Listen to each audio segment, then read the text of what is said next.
Nesse vídeo eu vou reagir ao pastor Paulo Júnior. Primeiramente eu quero deixar bem claro aqui que não tem nada contra a pessoa dele, mas aqui eu vou mostrar para ele, principalmente, e eu deixei um comentário lá nesse vídeo dele aqui, que eu ia reagir esse vídeo dele e ia provar que hermeneuticamente ele está completamente errado. E ele afirma no vídeo que por falta de uma interpretação correta do texto, por causa de falta de uma hermenêutica, as pessoas estão tendo uma concepção totalmente deturpada do texto, daquilo que Jesus disse. Em qual passagem, pessoal? A passagem que eu mais utilizo, principalmente com os desafios que eu faço aqui no canal. O cristão colocar João 14, do 12 ao 14 em prática. Então, mais uma vez, eu vou reagir. E é bom usar essas pessoas que são ícones aí da internet, porque você vai nos vídeos deles, são 30 mil visualizações, dá uma olhada lá na quantidade de inscritos que eles têm no canal, e as pessoas ali ficam tudo, glória a Deus, aleluia, é isso mesmo, Deus está na sua vida, pastor. Então a gente vai reagir a um vídeo dele mostrando o outro lado, porque chega a ser um desespero. Porque para um pastor deste nível, estudado, que refuta Rei Soares, Edir Macedo, ele senta o bambu nessa turma.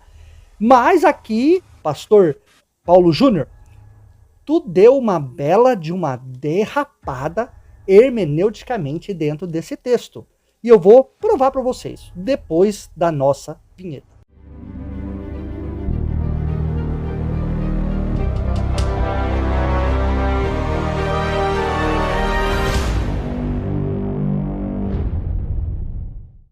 Olá, meus queridos, sejam todos muito bem-vindos ao canal Questione. O meu nome é Luiz Fernando. Primeiramente, pessoal, aqui ó, eu vou ler um trecho para vocês aqui. Teologia, tá?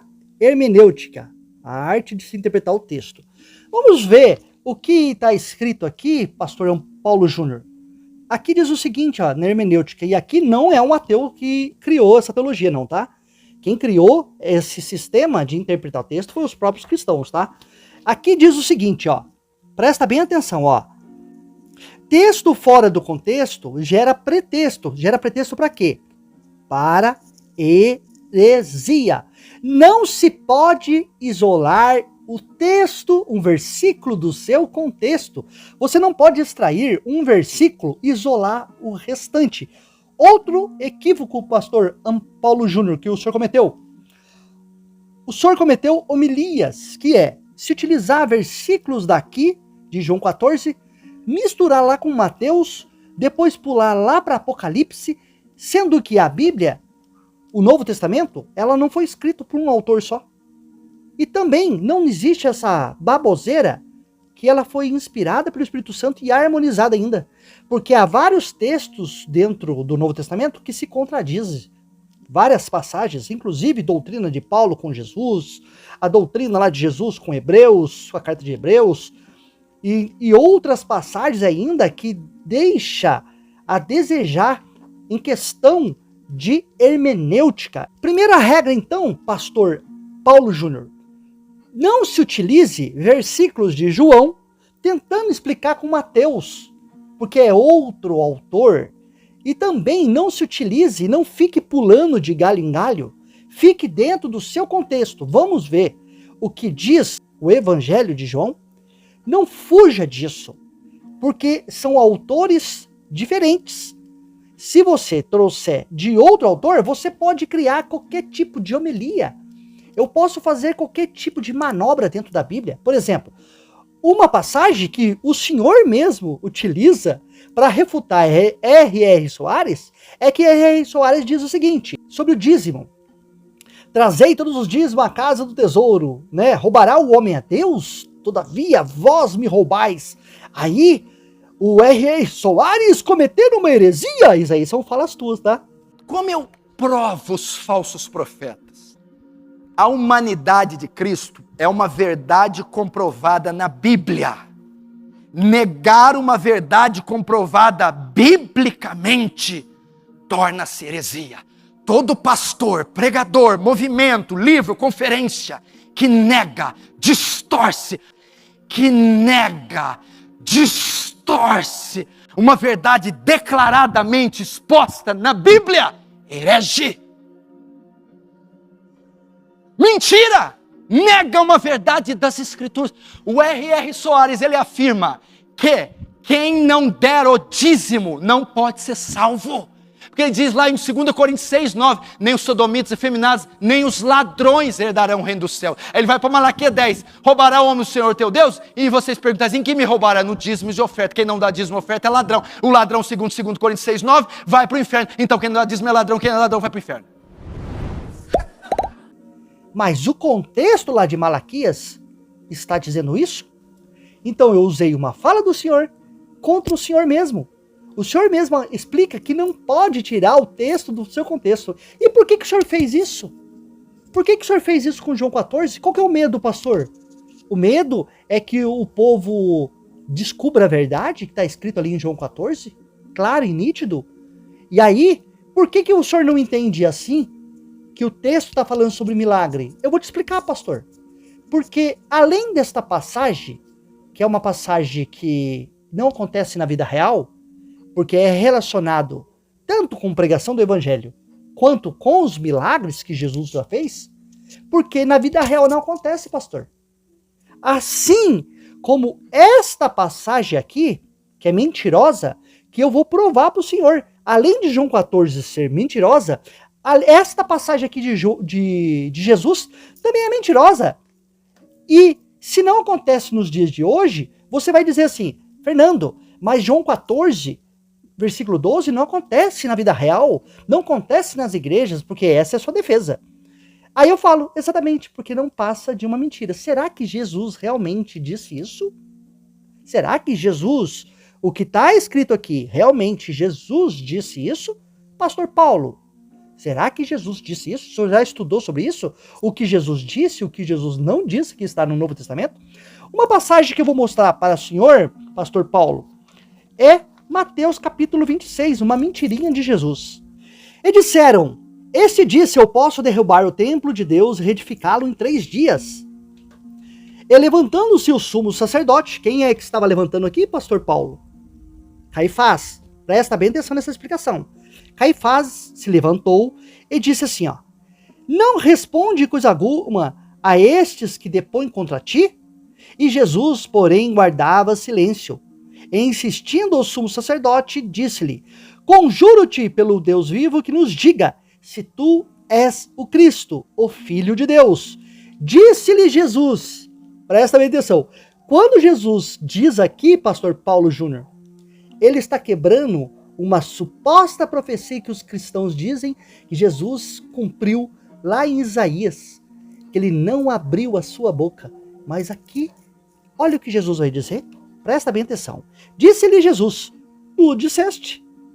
Digo-vos, porém, que vereis em breve. Peraí, pastor Paulo Júnior, o senhor é um cara estudado. O senhor sabe praticar conjugação verbal? Quando Jesus está dentro do sinédrio, sendo julgado por Caifás, pelos príncipes dos sacerdotes, pelos fariseus, por todo o clero ali que estava julgando Jesus por crime de blasfêmia, Jesus fala para eles ali, ó. Digo-vos. Jesus está prometendo para quem, pastor Paulo? Digo-vos, porém, que vereis em breve o Filho do Homem, olha só o que ele vai acrescentar ainda, tá? Assentado à direita do Todo-Poderoso e vindo sobre as nuvens do céu. Aí eu te pergunto, pastor Paulo Júnior, quando que Caifás viu estas coisas? E todos aqueles que estavam no seu julgamento? Então eles estão vivos até hoje? E aí, para você defender que não é uma mentira de Jesus, você vai jogar para o futuro. Por quê? Para defender que não é uma mentira de Jesus, joga para o futuro.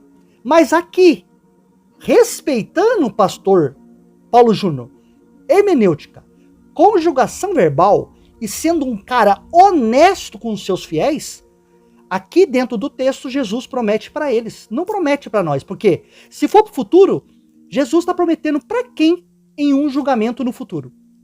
Porque Jesus falou que vereis em breve o Filho do Homem assentado à direita do Todo-Poderoso e vindo sobre as nuvens do céu.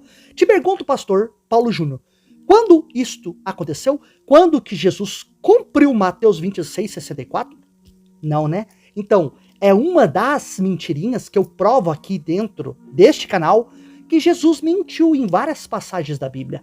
Mas voltando lá do contexto de João 14, e eu vou provar que o senhor está completamente equivocado na sua interpretação, na sua hermenêutica, o senhor isolou o texto, porque o senhor lesse o contexto, o senhor ia ter que explicar o que diz este versículo aqui, ó. Presta bem atenção, ó. O senhor leu só o 12, né? Na verdade, vos digo que aquele que crê em mim também fará as obras que eu faço e as fará maiores do que estas, porque eu vou para o meu Pai. Beleza.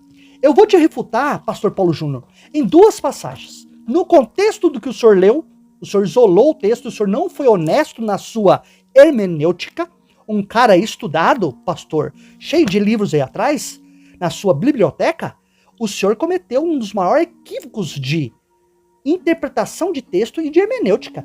Por que o senhor não leu os versículos posteriores?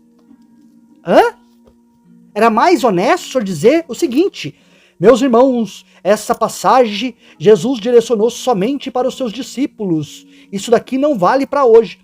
Beleza. Só que o senhor ia cair num outro problema, porque toda passagem do Novo Testamento relacionada a Jesus, ele tem um destinatário e um remetente. Não foi escrito nada para nós.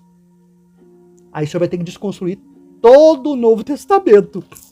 O senhor vai cair do cavalo quantas vezes eu quiser que o senhor vai cair do cavalo, porque dentro da Bíblia, conjugação verbal, vocês cometem equívocos. Nossa, não tem nem como descrever. Vocês ignoram completamente por causa de uma palavrinha só. Fé. Vocês acham que a Bíblia foi escrita para 2024. Não foi. E por isso vocês têm que ignorar o contexto histórico, cultural, hermenêutica, conjugação verbal, tudo vocês têm que ignorar. Vamos ler o contexto de João 14, versículo 12, que o senhor não leu o contexto? Diz assim o versículo 13. É tudo quanto pedirdes. Por que o senhor não leu essa passagem para os seus internautas? Os seus seguidores? Olha o contexto. É tudo quanto pedirdes. Quer dizer, qualquer coisa. Em meu nome, eu o farei. Jesus falando que faria. Para o quê? Para glorificar o Pai dele. Para glorificar o Pai no Filho. Se pedirdes alguma coisa, olha aqui, qualquer coisa, pastor Paulo. Se pedirdes alguma coisa em meu nome, eu o farei. Por que o senhor não leu o contexto? Se pedirdes alguma coisa em meu nome, eu o farei, para que o Pai seja glorificado no Filho. E se pedirdes alguma coisa no meu nome, eu o farei. Por que o senhor isolou esse texto, pastor? Agora vamos, mais uma refutação do que o senhor disse aqui, nesse texto. O senhor vai dizer o seguinte, ó, que as obras de Jesus era pregar o evangelho, né? Vamos ver se é pregar o evangelho? Presta bem atenção. Vai pro contexto capítulo 9 de João. Não vai para Mateus, não vai para Hebreus, não vai para Apocalipse, não. Presta bem atenção. Capítulo 9 diz assim, ó: E passando Jesus viu um homem cego de nascença. E os seus discípulos lhe perguntaram, dizendo: Rabi, quem pecou, este ou seus pais, para que nascesse cego? Primeiro que essa passagem aqui, ela refuta completamente o pecado original, pregado por Paulo. Porque se ele não nasceu com pecado, aonde está o pecado original do cego? Porque Jesus disse assim, ó, olha o contexto. Jesus respondeu: nem ele pecou, nem seus pais. Ué, mas Jesus não poderia ter falado aqui assim? Isso aí é consequência do pecado original. O pecado da queda de Adão e Eva. Jesus não poderia ter falado assim? Por que Jesus falou que nem ele pecou e nem seus pais? Ué, mas cadê o que os cristãos falam aqui, as crianças que nascem com deficiência, as pessoas que nascem com problemas genéticos, isso aí é consequência do pecado original, mas o próprio Jesus aqui afirma que nem ele nasceu e nem seus pais pecaram. Mas para quê? Presta bem atenção. Jesus respondeu, nem ele pecou nem seus pais, mas foi assim para que se manifestassem nele as obras de Deus. As obras de Deus é o que aqui?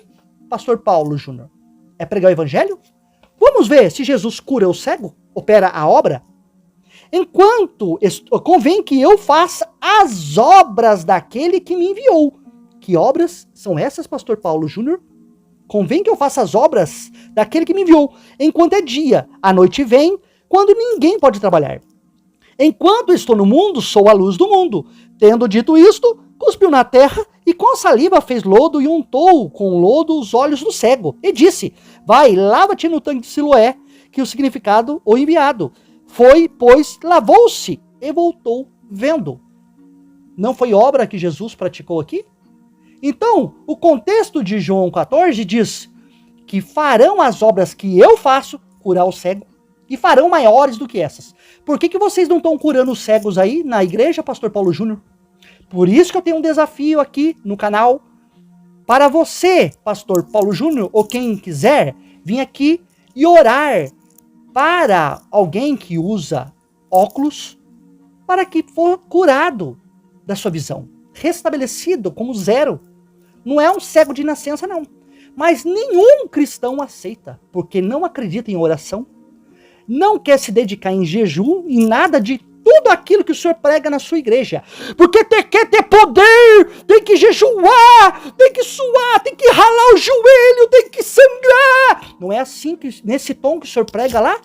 Então eu já deixo um desafio aqui para o senhor, Pastor Paulo Júnior. Ore, jejua, faz a quantidade de tempo que o senhor quiser.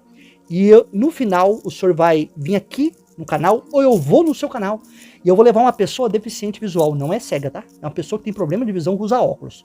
E o senhor, depois desse poder que o senhor diz que existe, depois de jejum, oração, pagar o preço, santificação, e aí o senhor vai vir apresentar tudo isso para nós, o que o senhor prega no púlpito. Quer ver? Olha o trecho que ele prega. Presta bem atenção. Crente mole, frágil, devagar, não vai ter poder, então vai ter que inventar fogo estranho, vai ter que inventar dom, vai ter que rodar, porque ele está enganando a si próprio, não tem poder. O poder só vem com um crente de rosto magro de tanto jejuar, olho cheio de olheira de passar madrugada orando. Gente que deixa a televisão, que deixa as amizades, os barzinhos, lanche, para ir para o monte, para ir para o quarto, para ficar sós com Deus, porque querem cubatão na mão dele, querem almas, querem os demônios, querem trazer um avivamento nessa cidade. Vou te dar uma dica, acorda ali para as 4 da manhã, vai até às 6, rasga, pede poder, pede a unção, mas vai orando, transpirando, doendo o joelho, clama até que o céu não resista e não suporte, te confira poder. Vamos soltar aqui agora para ouvir algumas pérolas do pastor Paulo Júnior. Quando Filipe parou diante da carruagem do eunuco etíope e viu que esse estava lendo o profeta Isaías, Filipe perguntou, entendes o que lês? Então o eunuco respondeu, como eu posso entender se ninguém me explicar? Eles estavam ali naquele momento... Presta atenção que ele faz uma entrada usando uma passagem, dando a entender que quem que tem que explicar são os líderes religiosos, os pastores. Presta bem atenção. Em algum determinado momento, tratando de hermenêutica, da interpretação da Bíblia. E você sabe que interpretar corretamente o texto é o segredo para uma vida espiritual elevada, madura. Por que o senhor isolou então todo o texto? O senhor leu só o versículo 12? Por que o senhor não leu o 13, que é o contexto? Complicado, né? O senhor ignorou. O senhor não foi honesto com o teu público, não lendo o 13 e o 14, que vai explicar o 12. E você sabe que interpretar corretamente o texto é o segredo para uma vida espiritual. Espiritual não. entendimento, elevada, madura, para impedirmos de crermos em erro e em heresia, para guardar a igreja da corrupção doutrinária. Heresia essa, pastor Paulo Júnior, que o senhor cometeu, isolando o texto do seu contexto. E dos falsos profetas. E eu quero ajudar vocês com um texto que muita gente interpreta de forma equivocada e saber vocês aprenderem de fato o real significado deste texto. É aquele que diz que aqueles que creem em Jesus farão obras maiores do que as que ele fez. E muitos entendem isso como milagres. Haverão homens que virão depois de Jesus que fariam milagres maiores, mais extraordinários do que aqueles que Jesus fez. Presta atenção. E por causa dessa interpretação errada, muitos homens ao longo da história apareceram fazendo ou tentando fazer sinais miraculosos, semelhantes ou maiores do que os que Jesus fez. Isso está em João, capítulo 14, verso 12, em que Jesus diz: em verdade, vos digo, que aquele que crê em mim fará também as obras que eu faço, e outras maiores fará também, porque eu vou para junto do Pai. A pergunta Não para. Não para.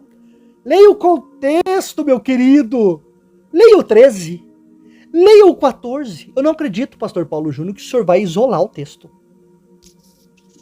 É sério mesmo? O senhor acabou de falar de hermenêutica, o senhor vai isolar o texto? Eu vou ter que dar uma aula aqui pro senhor sobre hermenêutica? Complicado, hein? Vamos ver. O que Jesus estava se referindo quando diz obras maiores do que as minhas? Muitos entendem que se trata de milagres, de sinais. Por isso, muita gente arroga para si ter autoridade de fazer esses milagres e esses sinais. Não é arroga, pastor Paulo. O texto e o seu contexto mostra isso. Aquele que crê em Jesus faria as obras que ele fez e maiores. E por que Jesus daria toda a autoridade para aquele que crê nele? Para glorificar o Pai dele. Se o senhor lesse o contexto, 13 e 14, o senhor viria isso. Mas o senhor ignorou completamente a hermenêutica do texto. Agora pergunta a você, se formos interpretar esse texto como muitos entendem, como milagres e sinais, então deveria ter, exato, ou ter tido, isso, alguém em toda a história da igreja, isso, que fizesse coisas mais extraordinárias que Jesus, como por exemplo, andar sobre as águas. Isso. Eu nunca vi ninguém na história nunca vai ver. E nunca vai ver. Multiplicar comida como pães e peixes. Nunca vai ver também. Vi ninguém na história da igreja, depois de Jesus, ter multiplicado comida dessa forma. Não. Alimentar 20 mil pessoas. 5 mil homens, fora mulher e crianças. Isso. Eu nunca vi ninguém ressuscitar mortos de 4 dias, que já estavam em decomposição, como os que Jesus... Pastor Paulo, não precisa ir muito longe. O senhor quer pegar os milagres mirabolantes, mas vamos nos milagres mais simplinhos. Não precisa ser um morto aí de 4 dias, não. Então, vamos aqui fazer um milagre mais simples aqui. Quantos paraplégicos na sua igreja já andou através da sua oração? Quantos na sua igreja, mais simplinho, que usam óculos, recebeu a cura desta visão? Quantos? Explica aí pra mim. Hã? Ou irmãos que adquiriram câncer e foram curados depois da imposição de mão. Como diz Tiago capítulo 5, versículo 17. Os presbíteros da igreja imporão a mão sobre os enfermos, os curarão. E se tiver cometido pecado, serão perdoados. Quantas pessoas já fizeram fila na porta da sua igreja para receber cura? Através destas passagens de João 14, de Tiago capítulo 5, quantas pessoas receberam cura? Ou foram para o hospital fazer exames e fazer tratamentos médicos? Hein, pastor Paulo? Como o que Jesus fez no caso de Lázaro. Então, aí já é um argumento muito bom para entender que não é isso que o texto trata. Não trata mesmo. O que Jesus... O que o texto trata é realmente isso. O problema, pastor Paulo, é que o senhor não entende, é que esse texto não passa de uma ficção literária. E que estas coisas que estão descritas literalmente, que as obras ali eram milagres, as obras que eu fiz é andar sobre o mar, multiplicar pães, curar cegos, paralíticos, curar os leprosos, ressuscitar mortos, além de pregar o evangelho. Além de expulsar os espíritos malignos, como diz o texto. Estou entrando dentro da literatura, não estou falando que é a verdade. Além de tudo isso aí, é obras maiores do que estas. Está no plural. Não é, se fosse só pregação, seria esta, mas é estas. Está no plural. Então está ali pregar o evangelho, fazer as boas obras e também fazer as curas. Porque dentro do contexto, Jesus deu autoridade para se curar as pessoas através do nome dele. Então, por onde que você vai fugir hermeneuticamente dentro dessas passagens, sendo que passagens diz que obras é curar cego. João 1, capítulo 9. Então, o senhor vai fugir para onde? Pela tangente? Já fugiu desconsiderando o contexto da passagem do versículo 12. Ignorou completamente o versículo 13, o versículo 14, né? E essas passagens não passam de ficção. Quer dizer, não aconteceu e nunca vai acontecer. Sabe por quê, pastor Paulo Júnior? Porque não passa de mito. Dizer então que viriam pessoas que fariam obras maiores do que as dele. Ele estava se referindo à pregação do evangelho para os gentios. A pregação do evangelho para os gentios. Herege! Herege! Herege! Não, que gentil! Do reino de Deus. Aonde Jesus afirma aqui em João, pastor Paulo Júnior, que Jesus estava falando sobre os gentios. Que patifaria. Nunca vi um negócio desse. Que manobra, hein, pastor Paulo? Então, eu vou encerrar esse vídeo aqui. Eu espero que vocês tenham entendido. Texto, pastor Paulo Júnior, sem contexto, é pretexto para heresia. E o convite está feito aqui no meu canal, ou no seu canal, para a gente colocarmos em prática aquilo que o teu Jesus ordenou. É tudo quanto pedides em meu nome, eu farei, para que o Pai seja glorificado no Filho. Aquele que crê em mim também fará as obras que eu faço e as fará maiores do que essas. E eu vou para o meu Pai. Então, é muito óbvio. Para fugir desses textos que te colocam contra a parede, só mesmo isolando o contexto, ok? Eu espero que vocês tenham gostado desse vídeo. Vou deixar na descrição aqui o vídeo completo que ele fala aqui nesse vídeo. Não vou fazer um react inteiro, porque 4 minutos eu já falei tudo isso aqui. Imagine se eu rodar os 8 minutos, ok? Eu espero que vocês tenham gostado desse vídeo. Você que não é inscrito, se inscreva no canal, deixe seu like, compartilhe. E até o próximo vídeo.